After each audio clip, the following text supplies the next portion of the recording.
Makhana roast பண்ணலாமா? ஒரு pan எடுத்துக்கோங்க. அதில் தேவையான அளவு பட்டர் ஆட் பண்ணிவிட்டு அது நல்லா உருகுற வரைக்கும் மிக்ஸ் பண்ணிக்கோங்க. பட்டருக்கு பதிலாக நெய் கூட யூஸ் பண்ணிக்கலாம். இது கூட மக்கானா ஆட் பண்ணி நல்லா அந்த மக்கானாவை அந்த பட்டரோடு மிக்ஸ் பண்ணி நல்லா ரோஸ்ட் பண்ணணும். ஒரு 10 to 15 மினிட்ஸ் ஆகும்.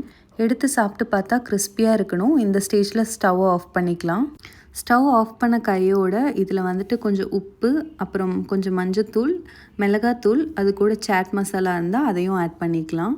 இதெல்லாத்தையும் நல்லா மிக்ஸ் பண்ணி விட்டுக்கோங்க. இந்த ஸ்டேஜில் கொஞ்சம் பட்டர் இல்லை கொஞ்சம் நெய் அதை கொஞ்சம் ஆட் பண்ணி நல்லா மிக்ஸ் பண்ணி விட்டோன்னா இந்த உப்பு இல்லை வேறு எந்த மசாலாவும் கீழே அந்த பாத்திரத்துலேயே இருக்காமல் மக்கானா மேலே நல்லா கோட்டாயிடும். அவ்வளோதான், மக்கானா ரோஸ்ட் ரெடி.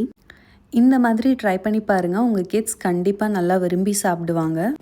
இது ஒரு easy, yummy and healthy evening snack. Extra இருந்துச்சுன்னா அதை ஒரு ஏர்டைட் கண்டெய்னரில் போட்டு கொஞ்ச நாள் வச்சு கூட சாப்பிட்லாம். குழந்தைங்களுக்கு மட்டும் இல்லை, இது பெரியவங்க கூட டீ காஃபியோடு வச்சு சாப்பிட்டா சூப்பராகவே இருக்கும்.